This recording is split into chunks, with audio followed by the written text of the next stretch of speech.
ಯಮುನಾ ನಾಯ್ಕ್ ಅತ್ಯಾಚಾರ ಹಾಗೂ ಕೊಲೆ ಪ್ರಕರಣದ ಬಗ್ಗೆ ಕೋರ್ಟ್ ಆದೇಶದಂತೆ ಶೀಘ್ರ ಮರುತನಿಖೆ ಮುಗಿಸಲು ಒತ್ತಾಯಿಸಬೇಕೆಂದು ಶ್ರೀರಾಮ ಸೇನೆ ರಾಜ್ಯಾಧ್ಯಕ್ಷ ಗಂಗಾಧರ್ ಕುಲಕರ್ಣಿ ಭಟ್ಕಳದಲ್ಲಿ ಒತ್ತಾಯಿಸಿದ್ದಾರೆ.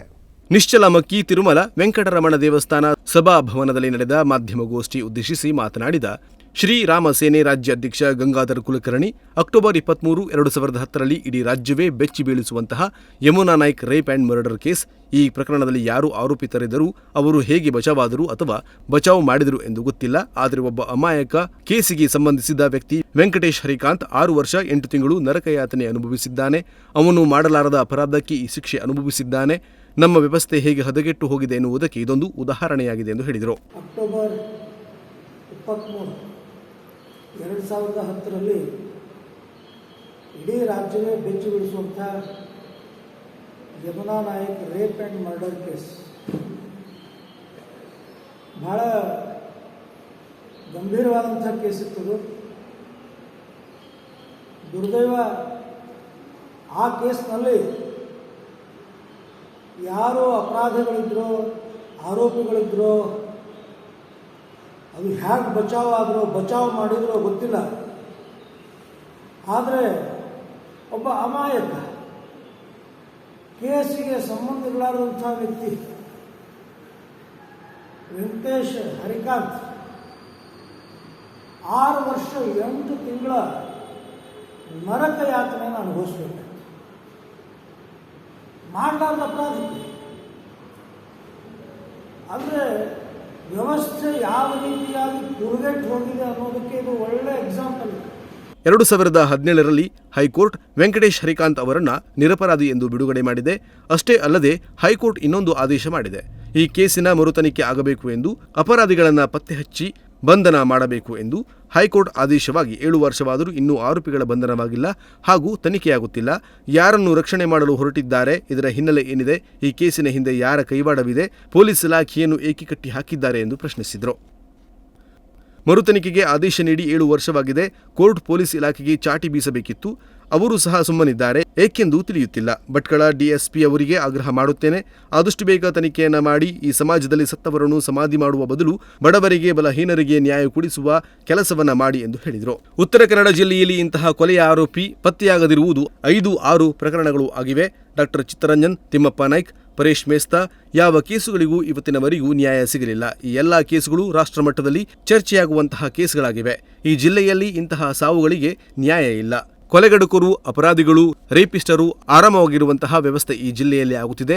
ಸಮಾಜದಲ್ಲಿ ಈ ವಿಷಯದ ಬಗ್ಗೆ ಜಾಗೃತಿಯನ್ನು ಮೂಡಿಸುವ ಹಾಗೂ ಮುಂದಿನ ದಿನಗಳಲ್ಲಿ ಈ ಎಲ್ಲ ಕೇಸುಗಳ ಬಗ್ಗೆ ಹೋರಾಟ ಮಾಡುವ ಬಗ್ಗೆ ತೀರ್ಮಾನ ಕೈಗೊಳ್ಳುತ್ತೇವೆ ಎಂದು ಎಚ್ಚರಿಕೆ ನೀಡಿದರು. 2017ರಲ್ಲಿ ಹೈಕೋರ್ಟ್ ವೆಂಕಟೇಶ್ ಹರಿಕಾಂತ್ ಅವರನ್ನು ನಿರಪರಾಧಿ ಅಂತೇಳಿ ಬಿಡುಗಡೆ ಮಾಡಿತು. ಅಷ್ಟೇ ಅಲ್ಲ, ಮುಂದುವರೆದು ಹೈಕೋರ್ಟ್ ಇನ್ನೊಂದೂ ಆದೇಶ ಮಾಡಿತು. ಇದರದ್ದು ಮರು ತನಿಖೆ ಆಗಬೇಕು, ಯಾರು ಆರೋಪಿಗಳಿದ್ದಾರೆ ಅವರ ಬಂಧನ ಆಗಬೇಕು ಅನ್ನುವಂಥದ್ದನ್ನು ಆದೇಶ ಮಾಡಿತು. 2017ರಲ್ಲಿ ಆದೇಶ ಆಗಿದೆ. 2024 7 ವರ್ಷ ಆಯಿತು. 7 ವರ್ಷ ಆದರೂ ಸಹ ಇನ್ನೂವರೆಗೂ ಅಪರಾಧಿಗಳ ಪತ್ತೆ ಆಗ್ತಾ ಇಲ್ಲ, ಆರೋಪಿಗಳ ಬಂಧನ ಆಗ್ತಾ ಇಲ್ಲ, ತನಿಖೆ ಆಗ್ತಾ ಇಲ್ಲ. ಅಂದರೆ ಯಾರು ರಕ್ಷಣೆ ಮಾಡಲಿಕ್ಕೆ ಹೊರಟಿದ್ದಾರೆ? ಏನು ಹಿನ್ನೆಲೆ ಇದೆ ಇದಕ್ಕೆ? ಯಾವ ಕೈಗಳು ಕೆಲಸ ಮಾಡ್ತಾ ಇದ್ದಾರೆ? ಪೊಲೀಸ್ ಇಲಾಖೆಯನ್ನು ಯಾರು ಕಟ್ಟಿ ಹಾಕಿದ್ದಾರೆ? ವಿಚಿತ್ರ ಅಂದರೆ 2011 ನವೆಂಬರ್ದಲ್ಲಿನೇ ಲ್ಯಾಬ್ ರಿಪೋರ್ಟ್ ಬಂದಿದೆ. ಅದರಲ್ಲಿ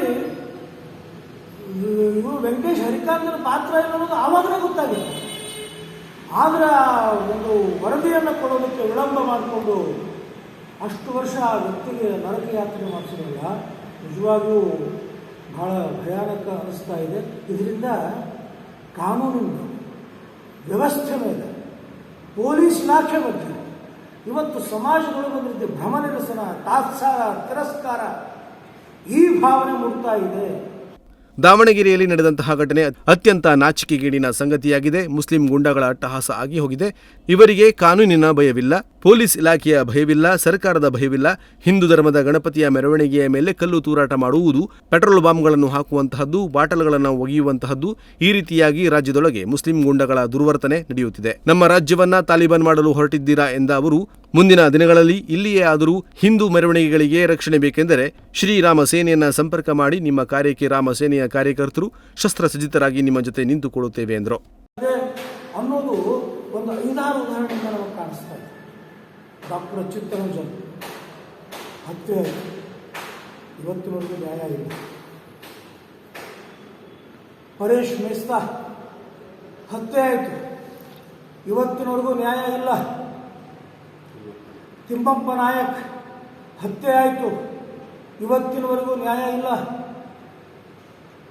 ಇವರೆಲ್ಲ ರಾಷ್ಟ್ರ ಮಟ್ಟದೊಳಗೆ ಸದ್ದು ಮಾಡಿದಂಥ ಘಟನೆಗಳಿಗೂ, ಡಾಕ್ಟರ್ ಚಿತ್ತರಂಜನ್ ಅವ್ರ ಘಟನೆ ಅಂತೂ ಇಡೀ ದೇಶ ಬೆಚ್ಚಿಬಿದ್ದಿತ್ತು. ಒಬ್ಬ ಶಾಸಕರು, ಪ್ರಚಂಡ ವ್ಯಕ್ತಿ.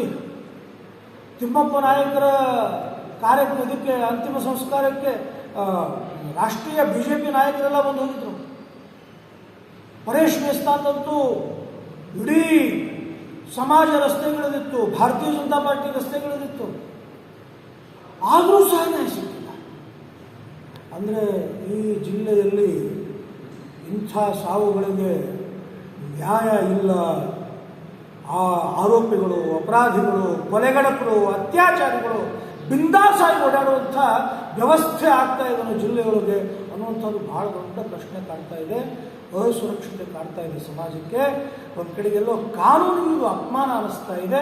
ಆ ಹಿನ್ನೆಲೆಯಲ್ಲಿ ನಿಧಾನವಾಗಿ ಮುಂದಿನ ದಿವಸದಲ್ಲಿ ನಾವು ಸಮಾಜವನ್ನು ಜಾಗೃತಿ ಮಾಡುವುದರ ಜೊತೆಗೆ ಈ ವಿಷಯಗಳ ಸಲುವಾಗಿ ಧ್ವನಿ ಎತ್ತಿ ಹೋರಾಟವನ್ನು ತಗೊಳ್ಬೇಕು ಅನ್ನುವಂಥದ್ದನ್ನು ಯೋಚನೆಯನ್ನು ಮಾಡಿದ್ದೀವಿ.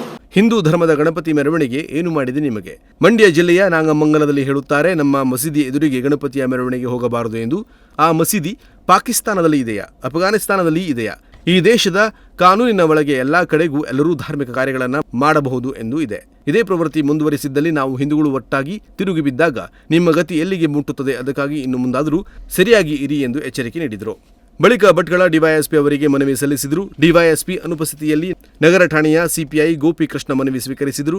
ಕೂಡಲೇ ತನಿಖೆ ಚುರುಕುಗೊಳಿಸಿ ತಕ್ಷಣ ಅತ್ಯಾಚಾರ, ಕೊಲೆ ಮಾಡಿದ ಪಾಪಿಗಳಿಗೆ ಉಗ್ರ ಶಿಕ್ಷೆ ನೀಡುವಂತೆ ಮನವಿಯಲ್ಲಿ ಉಲ್ಲೇಖಿಸಿದ್ದಾರೆ. ಈ ವೇಳೆ ರಾಜ್ಯ ಉಪಾಧ್ಯಕ್ಷ ಜಯಂತ ನಾಯ್ಕ್, ರಾಜ್ಯ ಪ್ರಧಾನ ಕಾರ್ಯದರ್ಶಿ ಆನಂದ್ ಶೆಟ್ಟಿ ಅಡ್ಲಾರ್, ತಾಲೂಕಾ ಅಧ್ಯಕ್ಷ ರಾಜು ನಾಯ್ಕ್, ರಾಮದಾಸ್ ಇತರರು ಉಪಸ್ಥಿತರಿದ್ದರು. ಉದಯ ನಾಯ್ಕ್, ನುಡಿಸಿರಿ ನ್ಯೂಸ್, ಭಟ್ಕಳ.